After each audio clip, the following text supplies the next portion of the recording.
Hello everyone, ako si Fritz Lara Quezada, isang simpleng tao lamang na namumuhay dito sa mundo.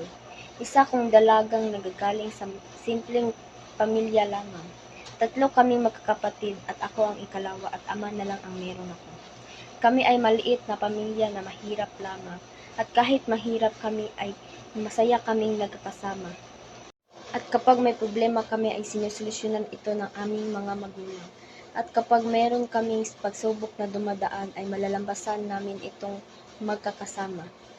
Minsan naman ay may mga away kaming magkakapatid pero hindi naman ito humantong sa mga pisikal na kasakitan.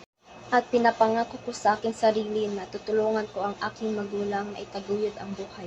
At tutulungan sila sa pamamagitan ng paggawa ng gawaing bahay. Ang relasyon ko sa aking pamilya ay masaya. Kaming nagsasama kasi lagi kaming nagbanting dito sa bahay. Para mas pinalaki ko pa ang relasyon ko sa aking magulang ay pananatilihin kong masaya at mapalago ko pa ito ay dapat hindi ako gumawa ng ikakasama ng aking pamilya ko sa akin.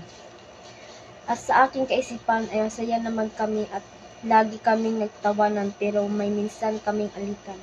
Pero hindi naman pinapalaki kasi hindi namin gusto na nag-aaway at lagi rin kaming nagkikwentuhan kapag wala kaming ginagawa. At best word na tanggap ko sa aking magulang ay dapat ko daw galingan at ipagtatuloy ang aking pag-aaral. Kaya ito ay naging inspirasyon ko sa aking pag-aaral.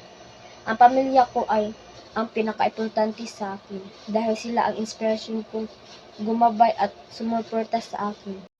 Sila din laging nasa tabi ko pag may problema. Mahal ko ang aking pamilya dahil sila ang nag-alaga at nagpalaki sa akin.